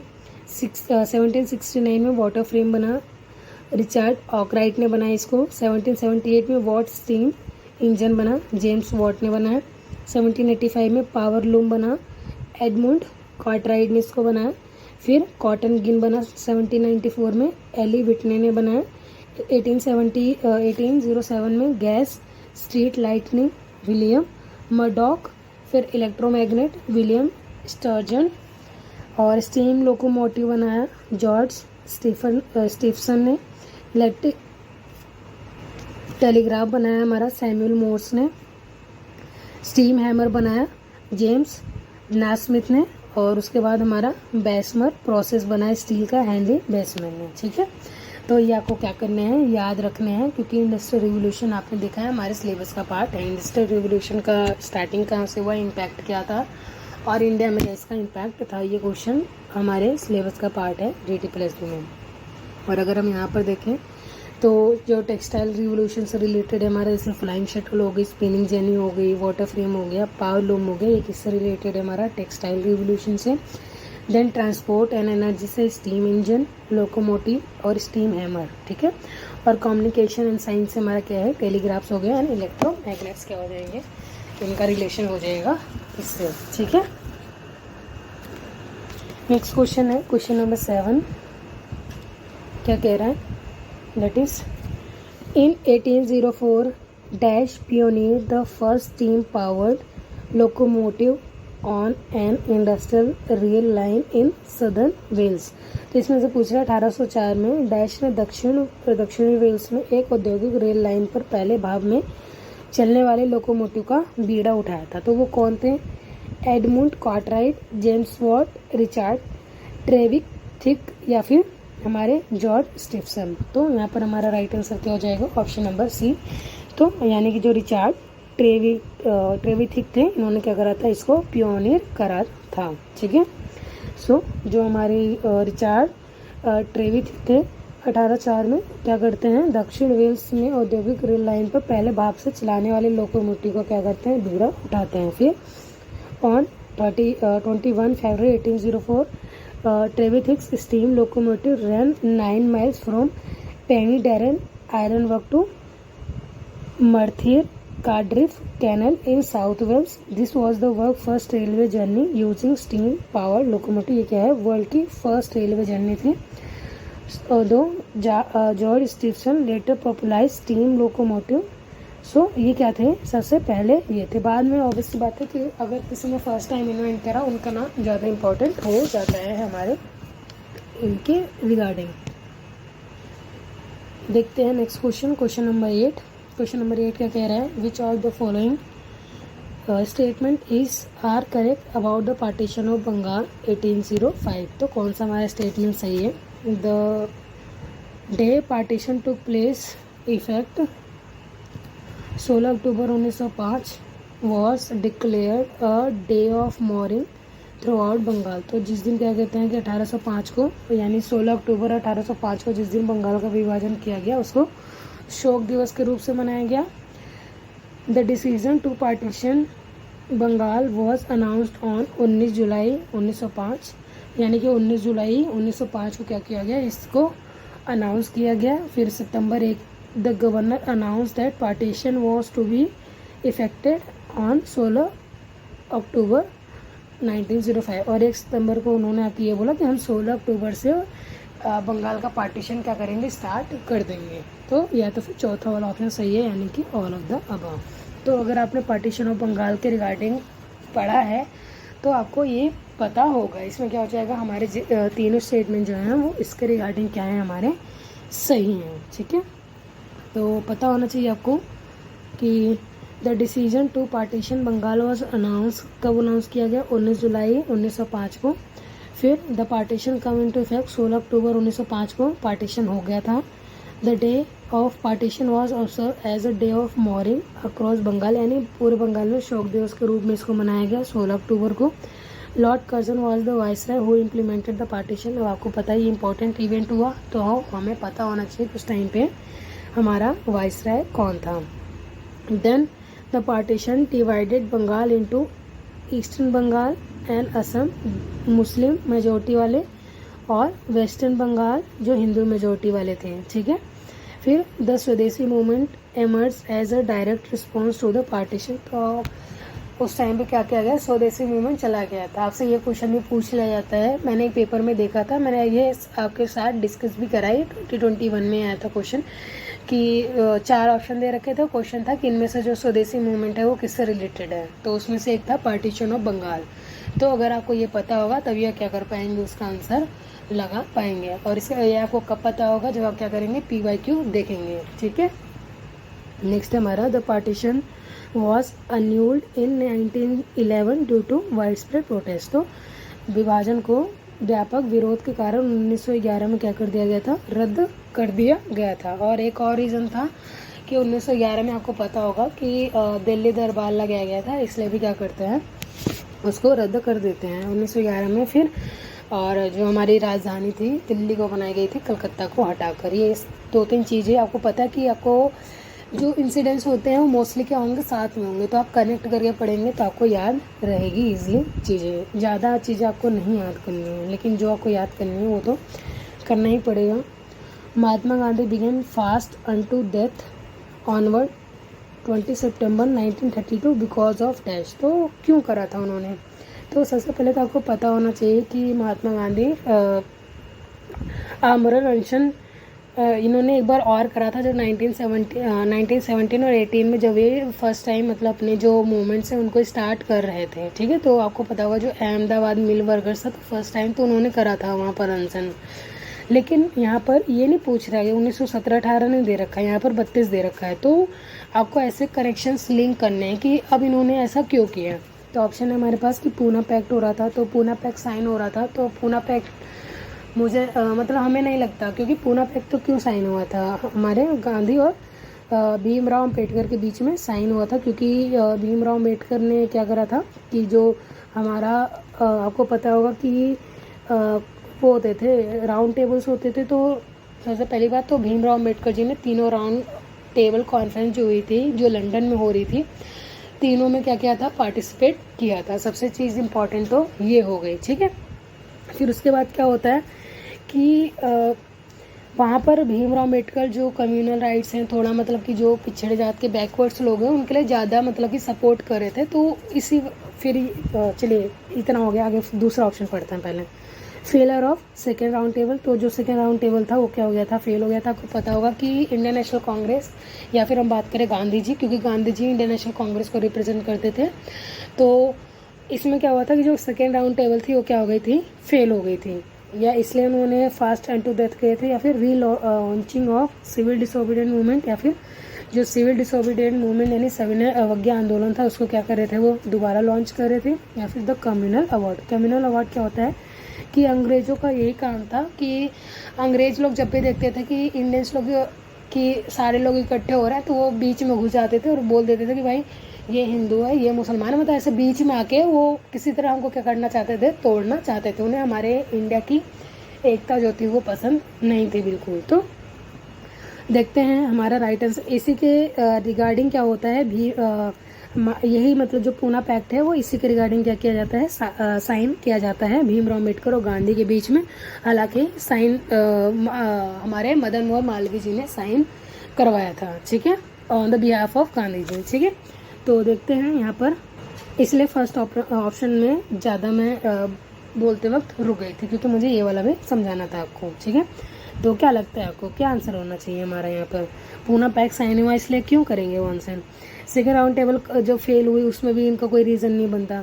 जो गांधी जी का मेन प्रॉब्लम यही था कि ब्रिटिशर्स बार बार क्या करते थे, हम इंडियंस को डिवाइड कर देते थे, वो भी क्या, धर्म जाति को बीच में लाकर। तो यहाँ पर हमारा राइट आंसर क्या हो जाएगा, ऑप्शन नंबर डी क्या हो जाएगा, हमारा राइट आंसर हो जाएगा, ठीक है। इसलिए क्या होता है कि गांधी जी अम्बेडकर जी ने तो एक्स्ट्रा चीज़ें मांग ले कि हमें मतलब इतना ज़्यादा रिप्रेजेंटेशन चाहिए, हमारे साथ भेदभाव होता है, ये वो फलाना ढिमकाना, ठीक है।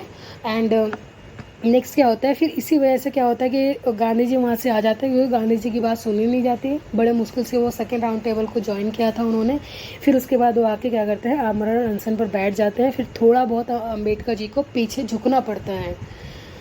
तब उसके बाद क्या होता है, ये पूना पैक्ट क्या होता है, साइन होता है हमारे गांधी जी और हमारे अम्बेडकर जी के बीच में। और इसी बीच में क्या होता है, दिल्ली पैक्ट भी होता है। लेकिन दिल्ली पैक्ट कब हुआ था, 1931 में साइन हुआ था, जिसे हम गांधी इरविन पैक्ट के भी नाम से जानते हैं। जिसकी वजह से क्या होता है, Gandhi ji second round table जो कि दिसंबर के आसपास ऑर्गेनाइज होता है उसमें क्या करते हैं, जाते हैं, ठीक है। क्लियर है इतना। और ये कब हुआ था, 1932 में ही हुआ था ये जो हमारा पूना पैक्ट है। So communal award announce by British PM Ramsay MacDonald, उस टाइम पे ये हम वहाँ के प्राइम मिनिस्टर थे। इन अगस्त 1932 aim to give Dalit their own separate political representation, तो सेपरेट दे रहे थे। आपको पता है कि ब्रिटिशर्स का ये काम था। Gandhi ji believe this would permanently divide Hindu society and isolate Dalit from broader social, तो गांधी जी नहीं चाहते थे कि हम लोग डिवाइड हों, ठीक है। He launch the fast from Yerwada jail, declare it a moral and spiritual protest, तो वो क्या करते हैं उस टाइम पे आमरण अनशन वो कर देते हैं, कहाँ पर, यारवाड़ा जेल में उस टाइम पे गांधी जी थे। After intense negotiation with doctor Bhimrao Ambedkar the Poona pact was sign on 24 September 1932, date भी आपसे पूछ सकती है। It replace separate electorate with reserve seats, तो मतलब कि सेपरेट करने से अच्छा है कि उन्हें थोड़ी सी रिजर्व सीट्स दे दी जाए। इस बात पे दोनों आगे क्या कर जाते हैं, नेगोशिएट कर जाते हैं फॉर दलित, मतलब अल्टीमेटली गांधी जी यही चाहते थे कि जो दलित्स हैं और जो हिंदू हैं मतलब हम लोग अलग नहीं हैं। फिर हिंदू इलेक्टोरेट में उन्हें थोड़ा सा रिजर्वेशन दे दिया जाता है, ठीक है। सो अब यहाँ पर हम थोड़े गांधी जी के जो मूवमेंट्स हैं उनके बारे में ना पढ़ें, ऐसा नहीं हो सकता। गांधी जी के मूवमेंट्स बहुत ही ज़्यादा इम्पॉर्टेंट हैं, तो थोड़ा देख लेते हैं। तो सबसे पहला जो इनका मूवमेंट इंडिया में लॉन्च हुआ, सबसे पहली बात तो वो क्या होता है, इंडिया में आते हैं 1915 में, ठीक है। 9 जनवरी 1915 में क्या करते हैं, भारत में एंटर करते हैं, जिसको हम प्रवासी दिवस के नाम से भी मनाते हैं, ठीक है। फिर 1917 थोड़ा 1 साल वो घूमते टहलते हैं। और इनके पॉलिटिकल गुरु कौन थे, गोपाल कृष्ण गोखले थे, जो क्या कहते हैं, इनको बोलते हैं कि आप थोड़ा मतलब इंडिया का भ्रमण करो और उसके बाद आपको क्या करना है पता चल जाएगा, ठीक है। तो 1917 में पहला इन्होंने चंपारण सत्याग्रह को लॉन्च करा, इंडिगो फार्मर्स के राइट्स के लिए, जो बिहार से रिलेटेड है। फिर अहमदाबाद चलता है, फिर 18 में 2 करे, सबसे पहले अहमदाबाद, फिर खेड़ा। कई बार आपको पता है ना, वो लगाने के लिए दे देता है कि सबसे पहले कौन हुआ फिर कौन हुआ, तो ऐसे 4 ऑप्शन दे देता है। तो ऐसे आपको ईयर वाइज पता होगा तो आप क्या कर सकते हैं, उस ईजिली लगा लेंगे। तो अहमदाबाद में वर्कर जो थे वो डिस्प्यूट था गुजरात में, और दूसरा वाला भी टैक्स रिलीफ, गुजरात से रिलेशन हमारा खेड़ा वाला भी। फिर खिलाफत मूवमेंट चलता है हमारा, सपोर्ट फॉर ओटोमन, जो खलीफास थे उनके बारे में चलता है। फिर 1919 में anti Rowlatt act protest against unjust law, आपको पता है जो रोलेट एक्ट आया था, दिल्ली पंजाब। फिर हमारा चलता है नॉन कॉरपोरेशन मूवमेंट, बाइकआउट करते हैं ब्रिटिश कॉन्स्टिट्यूशन को, ये नेशनल वाइड चलता है। फिर सॉल्ट सत्याग्रह, डांडी मार्च, प्रोटेस्ट करते हैं सॉल्ट टैक्स को, जो गुजरात से स्टार्ट होता है, ये 1930 में हुआ। फिर 1930 से 34 में सिविल डिसोबीडियंट मूवमेंट चला हमारा, रिफ्यूज़ करा हमने, जो ब्रिटिशर्स के लॉ बने थे उनको हमने रिफ्यूज़ कर दिया था। ये भी क्या था, नेशन वाइड था, ठीक है। तो सबसे पहला अगर आपसे नेशन वाइड पूछ ले तो सबसे पहला क्या था, नॉन कॉरपोरेशन मूवमेंट हमारा क्या था, नेशन वाइड मूवमेंट था। बाकी सब तो आप देख सकते हैं किसी न किसी स्टेट से स्पेसिफिकली हैं। फिर हमारा 1932 में चलता है फास्ट अनटू डेथ, जो अभी हमने पूना पैक्ट साइन होता है at the end, protest against separate electorate for Dalit, ठीक है। येरवाड़ा जेल से इन्होंने क्या करा था, इसको स्टार्ट करा था। फिर 1942 में क्विट इंडिया मूवमेंट चलता है, डिमांड इमीडिएट ब्रिटिश विड्रॉल, मतलब कि अब ब्रिटिशर्स को क्या करना चाहिए, हमारे देश को छोड़कर जाना चाहिए। तो ये क्या होता है, गांधी जी का लास्ट मूवमेंट था, ठीक है। बॉम्बे से और नेशन वाइड बाद में ये चला जाता है, ठीक है। क्लियर है इतना आप सबको, आयो। देखते हैं नेक्स्ट क्वेश्चन को, हमारा क्वेश्चन नंबर 10। क्वेश्चन नंबर 10 क्या कह रहा है, early 1920s was a crucial decade for the rise of industrial organization in colonial India, which what the following statement is are false। यानी 1920 के दशक की शुरुआत औपनिवेशिक भारत में औद्योगिक संगठन के उदय के लिए एक महत्वपूर्ण दशक था। तो निम्नलिखित में से कौन सा कथन हमारा असत्य है, ठीक है। ध्यान से पढ़ेंगे, असत्य पूछा गया है हमारा। तो various capitalist like G.D. Birla and Purushottam Das Thakur Das to establish national level organization of Indian commercial, industrial and financial interests to be able to effectively lobby with colonial period। तो ये क्या है, हमारे कुछ important इंडस्ट्रियलिस्ट हैं, ठीक है। These efforts culminated in the formation of Federation of Indian Chambers of commerce and industry, यानी क्या होता है, इसको एस्टैब्लिश करते हैं कब, 1927 में, with large and repeatedly increasing representation from all parts of India, क्योंकि इनका क्या हो रहा था, रिप्रेजेंटेशन इंक्रीज हो रहा था। फिर the FICCI was soon recognise by British government as well as the Indian public in general. तो इसको क्या कर दिया गया, रिकॉग्नाइज कर दिया गया। और अभी हमने देखा 1927 में वो क्या किया गया था, एस्टैब्लिश किया गया था, as representing the dominant opinion as well as overall consequences with the Indian capitalists, ठीक है। नेक्स्ट है हमारा ऑप्शन नंबर डी, यानी इनमें से कोई भी हमारा सही नहीं है। तो यहाँ पर हमारा राइट आंसर क्या हो जाएगा, that is option number A क्या हो जाएगा हमारा राइट आंसर, क्योंकि हमसे क्या पूछा गया था, गलत पूछा गया था। बाकी जो तीनों स्टेटमेंट है वो क्या हो जाएंगे, हमारे सही हो जाएंगे, ठीक है। तो बाकी जो एक बार ऑप्शन नंबर ए को देख लेते हैं। तो वेरियस कैपिटलिस्ट जैसे G.D. Birla, Purushottam Das to establish national level organisation of Indian commercial. तो मतलब कि ऑब्वियसली बात है कि स्टार्टिंग में उन्होंने नेशनल लेवल का नहीं बनाया होगा, स्टार्टिंग में वो पर्टिकुलर स्टेट से उन्होंने क्या किया होगा, स्टार्ट किया होगा, इसलिए क्या हो जाएगा हमारा पहला वाला जो स्टेटमेंट है वो क्या हो जाएगा, गलत हो जाएगा। सो बाकी जो तीनों स्टेटमेंट्स हैं वो क्या है हमारे सही हैं कि जी.डी. बिरला हो गए और पुरुषोत्तम दास हो गए। इनका क्या है work establish national level organisation.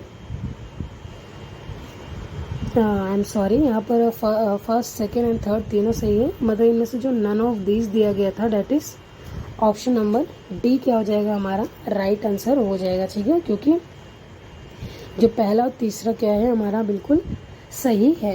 हमारा ऑप्शन नंबर डी क्या हो जाएगा गलत हो जाएगा, क्योंकि जो तीनों स्टेटमेंट है क्या है हमारे सही है। ठीक है,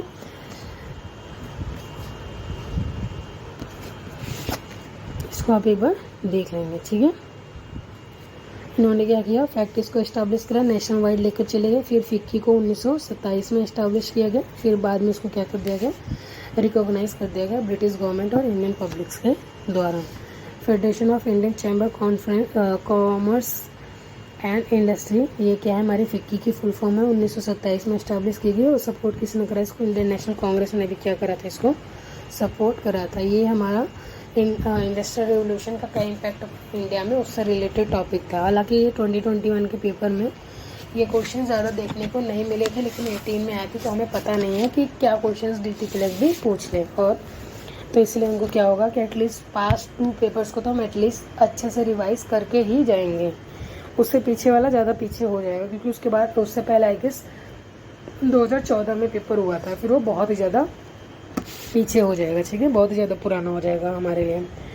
नेक्स्ट क्वेश्चन है question number 11, the new deal policy was introduce in US by dash for various reforms after economic depression 1929। तो यहाँ पर बात हो रही है हमारा जो इकोनॉमिक डिप्रेशन आया था 1929 में, इसमें पूरी वर्ल्ड की जो स्थिति थी वो बहुत ही ज़्यादा गंभीर हो गई थी, बहुत ही ज़्यादा ख़राब हो गई थी, बट सिर्फ एक कंट्री थी रशिया जिस पे इसका इम्पैक्ट नहीं पड़ता है। ये क्वेश्चन पूछा गया है, और क्यों नहीं पड़ता, क्योंकि वो इससे पहले क्या लेकर आए थे 5 ईयर प्लान को उन्होंने इम्प्लीमेंट कर दिया था। ठीक है, और जो 5 ईयर प्लान्स हमारे इंडिया में भी इम्प्लीमेंट हुए थे वो हमने कहाँ से लिया था, ऑब्वियस सी बात है रशिया से ही लिया था, और 2014 में इसको क्या कर दिया गया नीति आयोग से रिप्लेस कर दिया गया। ठीक है, तो पूछ रहा है कि न्यू रिफॉर्म्स लेकर आए थे इससे ओवरकम होने के लिए हमारा जो ग्रेट डिप्रेशन आया था 1929 में, इसका किससे लेना देना है US से। फिर कौन लेकर आया था, हर्बर्ट हूवर, कैल्विन कूलिडेज, या फिर हैरी S. ट्रूमन, या फिर फ्रैंकलिन डी रूजवेल्ट। तो हमारे यहाँ पे राइट आंसर क्या हो जाएगा ऑप्शन नंबर डी, यानी कि फ्रैंकलिन डी रूजवेल्ट क्या होते हैं जो न्यू रिफॉर्म है US में इसे लेकर आते हैं ओवरकम करने के लिए जो 1929 का ग्रेट डिप्रेशन आया था। ठीक है, और आपको पता है ग्रेट डिप्रेशन की स्टार्टिंग भी कहाँ से होती है, रशिया से ही होती है, जो उनकी स्टॉक मार्केट है वॉल स्ट्रीट। ठीक है, so the new deal policy by Franklin D Roosevelt introduce US for economic recovery after great depression 1929।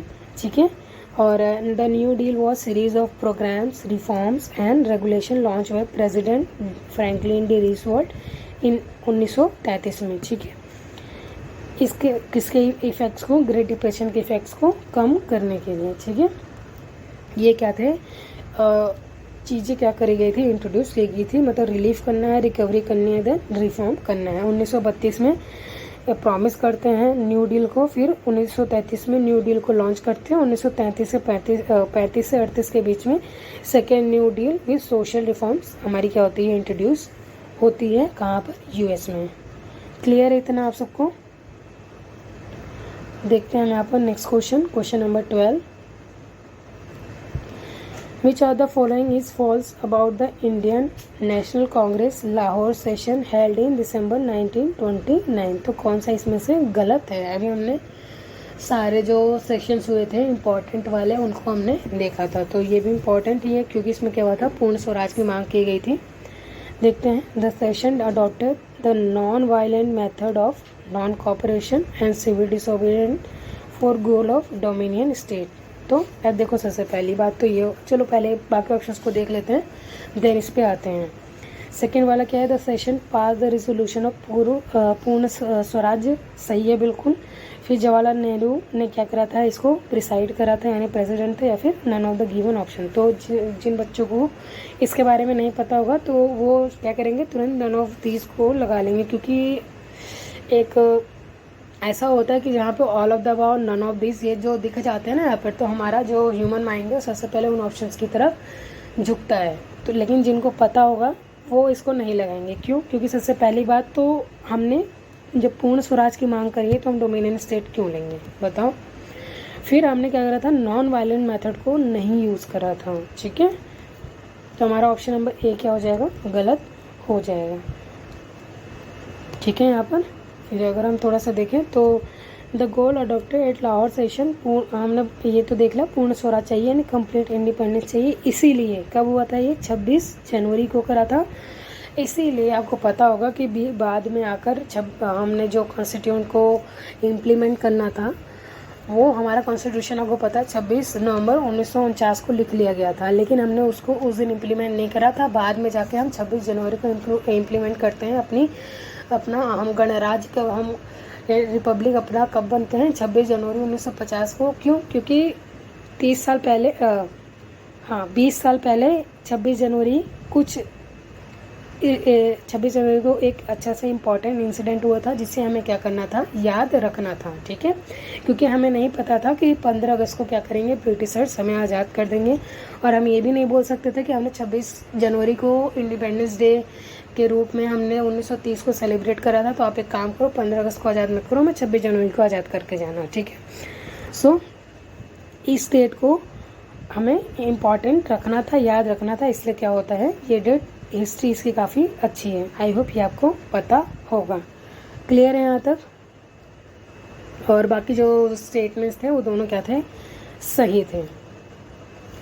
Next question है, when did lord Canning proclaim peace and finally surpass the 1857 revolt. तो सबसे पहले तो आपको यहाँ पे ये पता चल गया कि 1857 के टाइम पे कौन था, हमारा लॉर्ड कैनिंग था। और आपको पता है ये last governor general of India and first viceroy बनता है कहाँ, हमारे इंडिया का। क्योंकि 58 में जो ब्रिटिश गवर्नमेंट है यानी कि जो मोनार्की है वो क्या करेगी, अपने अंदर ले लेगी कंपनी से, और उसके बाद क्या करेगी, जो गवर्नर जनरल ऑफ इंडिया की उपाधि होती है उसको कैंसिल करके वाइसरॉय की उपाधि देती है, ठीक है।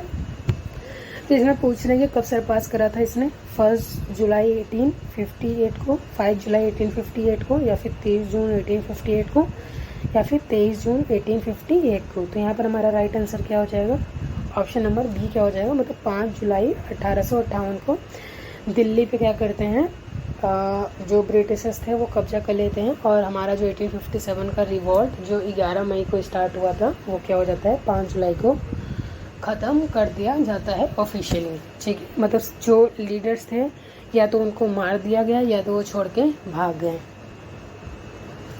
क्योंकि आपको पता है कि 1857 के रिवॉल्ट में बहुत सारी प्रॉब्लम्स थी। सबसे पहली बात तो ये थी कि सबसे पहले देखो 10 मई को स्टार्ट हुआ, फॉल ऑफ दिल्ली सितंबर 1857, रिकैप्चर ऑफ लखनऊ मार्च 1858, और फॉल ऑफ ग्वालियर 1858, और प्रोक्लेम ऑफ पीस 5 जुलाई को कर दिया गया था। आपसे ये ईयर भी पूछ लेता है कि इसको कब कैप्चर किया गया, इसको कब कैप्चर किया गया, तो एक बार आप इसको देख लेंगे ज़रूर।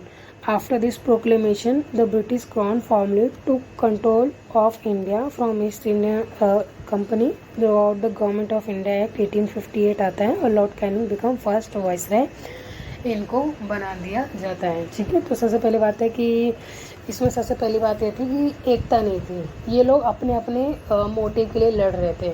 और सेकेंड ये था कि जो कुछ बड़े हमारे प्रिंसली स्टेट्स थे उन्होंने क्या करा था, सपोर्ट किया था, किसका, ब्रिटिशर्स का किया था, या तो वो क्या थे, न्यूट्रल थे, ठीक है। नेक्स्ट देखते हैं, हमारा क्वेश्चन है क्वेश्चन नंबर 14, बंदी जीवन जो बुक है वो किसने लिखी है, ठीक है। जो revolutionary movement was written by Ram Prasad Bismil, जोगेश चटर्जी, या फिर सचिंद्रनाथ सन्याल, या फिर राजेंद्र लहरी। तो इस बुक को किसने लिखा है, बंदी जीवन को हमारे सचिंद्रनाथ सन्याल जी ने इसको क्या लिखा है, इस बुक को लिखा है। और सचिंद्रनाथ सन्याल आपको पता है, इनके बारे में आपको पता होना चाहिए।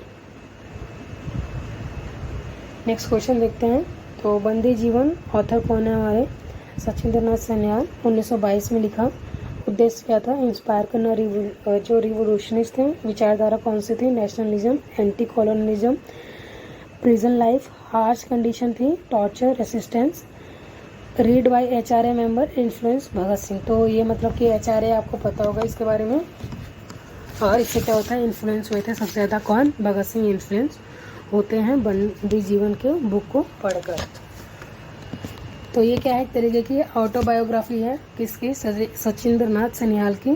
फिर क्या कर दिया जाता है इसमें, किसके बारे में बताया गया है, जब वो मतलब कि जेल में थे तो उनके साथ कैसा ट्रीट किया गया था ब्रिटिशर्स द्वारा, वो उसमें लिखते हैं। ऑब्वियसली बात है ऑटोबायोग्राफी है तो वो अपने बारे में लिखेंगे। And inspire youth and freedom fighters को क्या करते हैं, इससे इंस्पायर करते हैं। Foundational text for Hindustan Republican association का क्या एक तरीके से फाउंडेशनल टेक्स्ट है ये, ठीक है। HRA के बारे में आपको पता होना चाहिए, इससे रिलेटेड क्वेश्चन भी आपसे पूछ लिया जाते हैं। हालांकि अभी तक ऐसा कुछ देखने को नहीं मिला है, अदरवाइज मैं आपको क्या करती इसके बारे में पूरा बता देती हूँ। नेक्स्ट है क्वेश्चन नंबर 15 देखते हैं। Which pair is correctly matched with regard to French revolution 1789। तो फ्रांसीसी क्रांति 1789 के संबंध में कौन सा युग्म हमारा सही सम्मिलित है। तो 15 जुलाई 1789 को हम नेकर को हटाते हैं। 1 मई 1789 को स्टेट जनरल असेंबली आती है। 15 जून 1789 रिलेशन है adoption of title of national assembly by third state, यानी 15 जून को क्या करते हैं, वो नेशनल असेंबली का टाइटल ले लेते हैं, कौन, थर्ड स्टेट वाले। और फोर्थ है हमारा नवंबर 1789 को nationalisation of property of church, यानी 17 जो प्रॉपर्टी थे आपको पता है 3 पार्ट्स में डिवाइडेड थे, जिसमें से जो फर्स्ट वाले आते थे क्लर्जी लोग, जिसमें पादरी वर्क्स आते थे। तो ऑब्वियसली बात है आपको पता होगा कि जो मोर देन 70 to 80% लैंड था वो इन्हीं के पास होता था, ठीक है। बहुत ज़्यादा प्रिविलेज ये लोग एंजॉय करते थे फर्स्ट और सेकंड स्टेट वाले इन फ्रांस, ठीक है। तो यहाँ पर हमारा राइट आंसर क्या हो जाएगा, ऑप्शन नंबर डी क्या हो जाएगा हमारा राइट आंसर हो जाएगा यहाँ पर, ठीक है। यानी कि नवंबर 1789 को जो प्रॉपर्टी है उसका क्या हो जाता है, नेशनलाइजेशन होना स्टार्ट हो जाता है। सो देखते हैं यहाँ पर सबसे पहले फर्स्ट वाला क्या है हमारा ऑप्शन, 15 जुलाई 1789 को नेकर को हटाया गया। नेकर आपको पता होगा फाइनेंस मिनिस्टर हैं, ठीक है। तो ये 15 जुलाई को नहीं, ये 11 जुलाई को होता है, ठीक है। फिर 1 मई 1789 को स्टेट जनरल असेंबली बनाई गई, लेकिन ऐसा नहीं है, स्टेट जनरल की जो मीटिंग थी 5 मई को बुलाई गई थी, ये मैंने कई बार आपको बताया है। फिर 15 जून को नहीं, 17 जून को क्या करते हैं, इस टाइटल को लेते हैं, और 20 जून को क्या करते हैं, ओथ लेते हैं, ठीक है। तो इस वजह से क्या हो गए, तीनों हमारे गलत हो गए, और चौथा वाला क्या हो जाएगा हमारा सही हो जाएगा, ठीक है।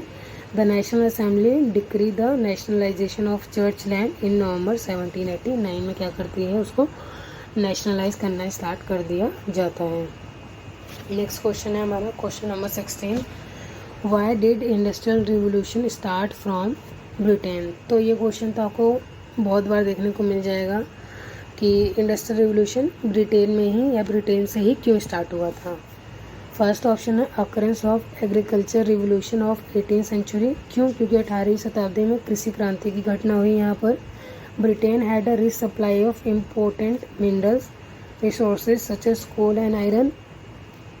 ब्रिटेन के पास कोयला और लौह के अयस्क जैसे महत्वपूर्ण खनिज संसाधनों की समृद्ध आपूर्ति थी। Britain had a ready supply of capital for investment in the new industrial machine and the factories. Britain के पास नई औद्योगिक मशीनें और कारखानों के निवेश के लिए पूंजी थी, मतलब कि वहाँ पर नई नई मशीनें भी थी। अभी जस्ट हमने देखा कि जो नए नए इन्वेंशंस हुए हैं मोस्टली क्या हैं, ब्रिटिशर्स जो थे उन्होंने ही करे थे, और इनके पास क्या था, पूंजी थी, यानी कैपिटल था इन्वेस्ट करने के लिए। ये है, या फिर all of the given option. तो अगर आप देखेंगे तो तीनों जो स्टेटमेंट है यहाँ पर क्या है, हमारे पॉजिटिव सेंस लगा रहे हैं, ठीक है। तो हमारा यहाँ पर राइट आंसर क्या हो जाएगा, ऑप्शन नंबर डी हमारा क्या हो जाएगा राइट आंसर। यानी ब्रिटेन में इंडस्ट्रियल रिवोल्यूशन स्टार्ट होने के सारे ही क्या हैं, फैक्टर रिस्पॉन्सिबल हैं। पहला कि आपको पता है कि वहाँ पर क्या है, एग्रीकल्चर रिवोल्यूशन भी आता है, और उसके बाद क्या होता है, ब्रिटेन के पास आयरन और कोल के जो ओर थे वो काफ़ी अबुडेंट अमाउंट में प्रेजेंट थे, और यहाँ पे जो लोग थे वो उनके पास कैपिटल भी थी इन्वेस्ट करने के लिए, और यहाँ पर मशीन्स भी अपडेटेड थी अदर कंट्रीज़ के कंपैरिजन में। क्योंकि आपको पता है कि अगर आपने देखा होगा कि एक जो ब्रिटिशर्स की नेवी थी वो भी काफ़ी स्ट्रांग थी, उनका जो जियोग्राफिकल स्ट्रक्चर है वो भी काफ़ी इम्पोर्टेंट था। चारों तरफ से क्या है वो पानी से ढके हुए हैं, तो किसी बाहर कंट्रीज़ को उन पे आक्रमण करना भी पॉसिबल नहीं था। नेवी उन्होंने क्या कर रखी थी, काफ़ी स्ट्रांग कर रखी थी, जिसकी वजह से आपको पता होगा कि नेपोलियन, हिटलर अपने एकदम टॉप पे होने के बावजूद जो ब्रिटिशर्स की नेवी होती है उसको क्या कर सकते हैं, हरा नहीं पाते हैं। ठीक है, ये हमारे इम्पॉर्टेंट फैक्टर्स कुछ हैं। ब्रिटिशर्स क्या करते हैं, पहले से ही काफ़ी स्ट्रांग उन्होंने अपने आप को बना रखा था। तो ये सारी चीज़ें क्या होती हैं, वहीं से स्टार्ट होनी हो जाती हैं। ठीक है, तो ज्योग्राफिकल अगर हम देखें तो navigable reverse and port helps trade, तो इसमें क्या होता है, ट्रेड्स भी काफ़ी अच्छे से हो सकता था। Political stability, stable government encourage innovation and investment. आपको पता है कि ब्रिटेन में स्टार्टिंग से ही टीएम भी है, यानी मतलब कि वहाँ पर जो पॉलिटिकल स्ट्रक्चर था वो स्टेबल था। वहाँ पे किंग अपनी जगह है और उनके पास अपनी कॉन्स्टिट्यूएंट असेंबली भी थी। अदर कंपेयर्स अगर हम करके देखें अदर कंट्रीज़ को, बाकी बहुत ही बाद में क्या कहते हैं ये सब सिस्टम को इम्प्लीमेंट करते हैं। बाकी अगर कंट्रीज़ की देखें तो राजा का शासन चल रहा है, एक दूसरे को आक्रमण करने में, अपने में मिलाने में ही लगे हुए हैं। तो वहाँ पे इंडस्ट्रियल डेवलपमेंट क्या करना है, किसके पास क्या मिल रहा है, इन सब के बारे में तो बाद में सोचा जाएगा। ठीक है, तो पॉलिटिकल स्टेबिलिटी थी कि किसी को हटा दिया, किसी की गवर्नमेंट को गिरा दिया, स्किन के ऊपर आक्रमण कर दिया, ऐसा वहाँ पर कुछ नहीं था। फिर कॉलोनियल एम्पायर, आपको पता होगा कि जो ब्रिटिशर्स थे उन्होंने एक बार मतलब समझ लो कि पूरी वर्ल्ड के ऊपर क्या करा था, उन्होंने पूरे वर्ल्ड को एक तरीके से कॉलोनी बनाई थी। तो वहाँ पे उनको ऑब्वियसली बात है कि जो उनके पास मिनरल्स नहीं है वो अदर कंट्रीज से लेकर आते थे, तो ये भी उनके पास क्या हो जाता है, प्लस पॉइंट हो जाता है। नेक्स्ट क्वेश्चन देखते हैं, question number 17। The fundamental physical problem in France was structural, which statement about it is correct. यानी फ्रांस में मूलभूत राजकोषीय समस्या संरचनात्मक थी, इसके बारे में कौन सा कथन हमारा गलत है। Neither the clergy who owned about 10% of the land nor the nobility who owned about 25 to 30% of the land paid any taxes। तो इसमें बोल रहा है कि क्लर्जी जो 10% लैंड ओन करते थे और हमारे जो नोबल्स होते थे जो 25 से 30% लैंड को ओन करते थे, उनके पास क्या था, वो बिल्कुल भी टैक्स नहीं देते थे। तो हमसे याद रखना इसमें से गलत क्वेश्चन पूछा है, कौन सा इनकरेक्ट है। ठीक है, सेकंड स्टेटमेंट है, in many areas tax farmers collect the taxes and forwarded only part of money to government. यानी कि बहुत सारे एरिया में जो टैक्स फार्मर्स होते थे वो टैक्स को कलेक्ट करते थे और उसका कुछ ही पार्ट गवर्नमेंट को देते थे। Louis 16 first appointed Necker then Turgot as finance minister to improvement the financial condition of France. तो सबसे पहले वो नेकर को लेकर आते हैं, फिर उसके बाद टुरगोट को लेकर आते हैं।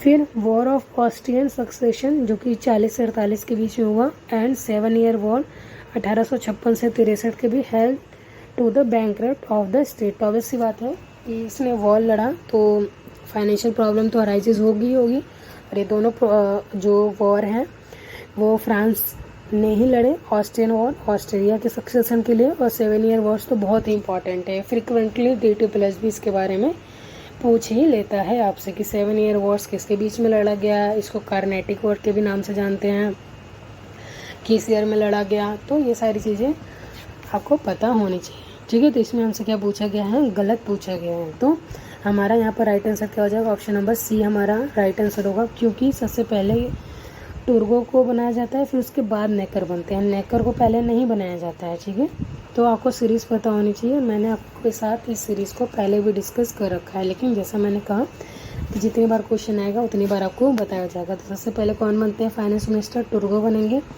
Early reformer promote free trade dismiss due to opposition. तो इन्होंने क्या करा था कि जो ट्रेड वगैरह होता था उसको फ्री करने की कोशिश करना चाह रहे थे, लेकिन क्या कर दिया जाता है, इसको इसका अपोजिशन होना स्टार्ट हो जाता है तो इनको हटा दिया जाता है। फिर जैक्स नेकर बने, 1777 से 81 तक रहते हैं ये।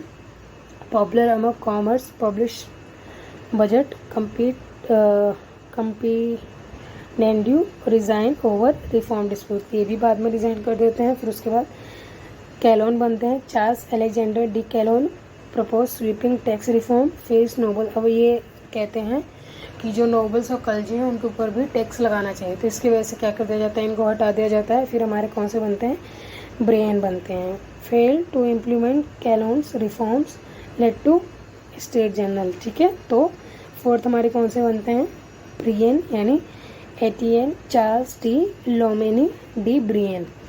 लेकिन फिर उसके बाद ये भी रहते हैं 2 साल तक, इन्हें भी हटा दिया जाता है। फिर उसके बाद नेकर को दोबारा अपॉइंट किया जाता है। ये हमारी क्या है, सीरीज है किसकी, फाइनेंस मिनिस्टर ऑफ फ्रांस के।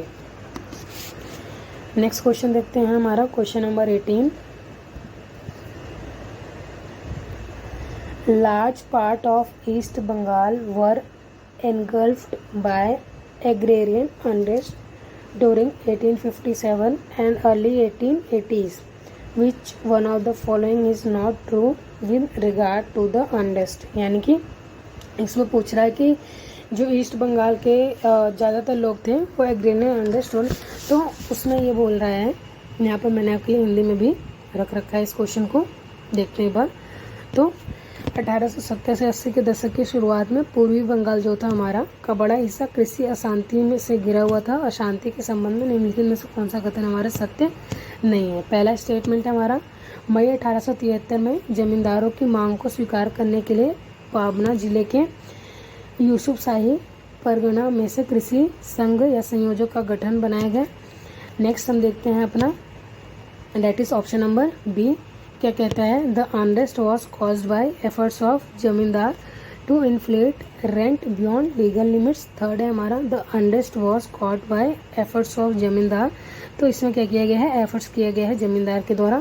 फोर्थ हमारा, zamindar try to achieve through illegal coercive method such as force eviction and seize of crop cattle as well as the drag the tenants into costly litigation. मतलब कि इसमें ये बोला गया है कि एक तरीके से जमींदार जो थे वो बहुत ही ज़्यादा क्रूशियल रोल प्ले करते हैं इस टाइम पे। तो आपने देख लिया होगा हमारा ऑप्शन नंबर ए क्या है यहाँ पर सही है, ठीक है।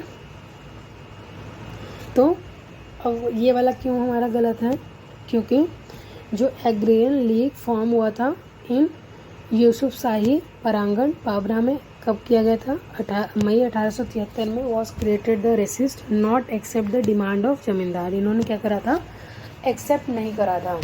फिर peasant organise rent strike had mass meeting and challenge the zamindari in court, उसको क्या करते हैं कोर्ट में घसीट के लेके जाते हैं। फिर the movement was largely peaceful and legal aim to protect tenant rights and assisting unlawful rent hike, तो जो जानबूझ के गैर कानूनी तरीके से रेंट को बढ़ाया गया था उसको क्या, उसके अगेंस्ट में क्या किया गया था, इसको लॉन्च किया गया था। क्लियर है इतना आप सबको। नेक्स्ट क्वेश्चन देखते हैं, क्वेश्चन नंबर 19।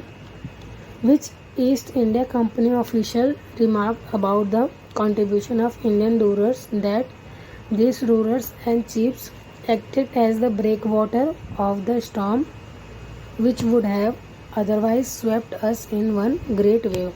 यानी ईस्ट इंडिया कंपनी के किस अधिकारी ने भारतीय शासकों के योगदान के बारे में टिप्पणी की कि इन शासकों और प्रमुखों ने तूफान के ब्रेक वाटर के रूप में काम किया जो अन्यथा हमें किसी बड़ी लहर में बहा दिया जाता। तो सबसे पहले आपको क्वेश्चन पढ़ के आपको पता लगाना पड़ेगा कि ये जो इंसिडेंट है वो किससे रिलेटेड है।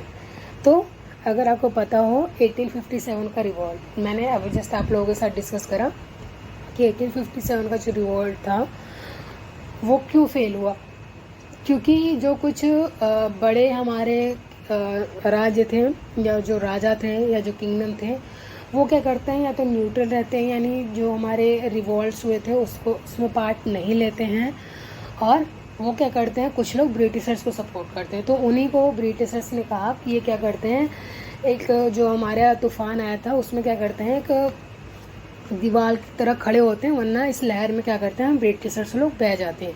तो अगर आपको सबसे पहले तो आपको पता होना चाहिए कि ये कौन सा इंसिडेंट है।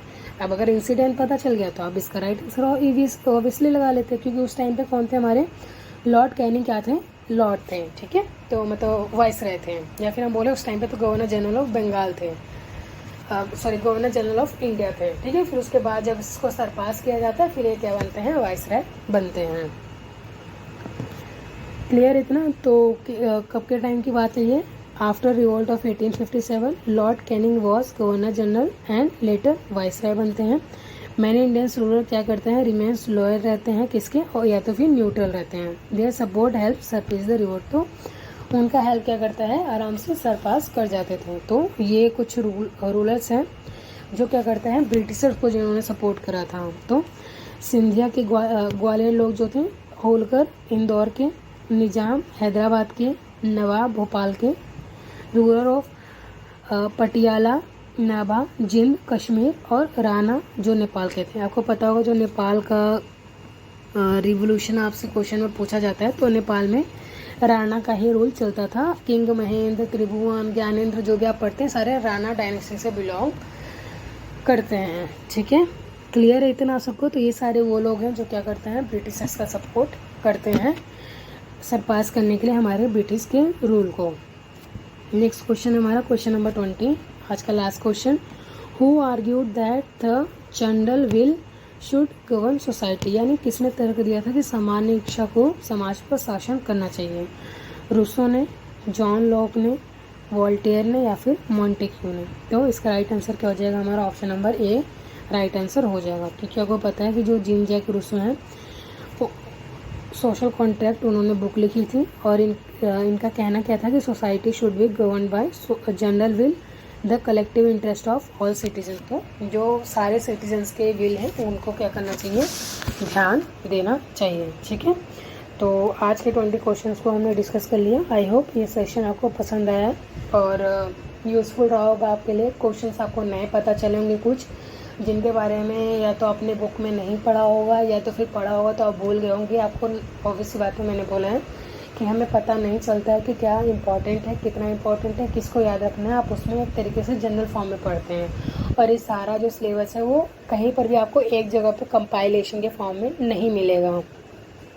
तो इसलिए क्या होता है, हमारे PYQ क्या करते हैं, इतना इंपॉर्टेंट रोल प्ले करते हैं हमारे एग्ज़ाम्स को क्लियर करने के लिए। तो कॉन्टीन्यूसली आप क्या करेंगे, जो हमारी PYQ सीरीज़ है उसको देखते रहेंगे 2 बार 3 बार, जितनी बार आपको लगता है उतनी बार आप देखिए, जब तक आपको क्या हो जाए, अच्छे से रिवाइज ना हो जाए, ठीक है। तो और कुछ भी अगर आपको डाउट होता है तो आप कमेंट बॉक्स में ज़रूर मेंशन करेंगे, और मिलते हैं नेक्स्ट वीडियो में। इसके नेक्स्ट 20 क्वेश्चंस को डिस्कस करेंगे। Thank you so much.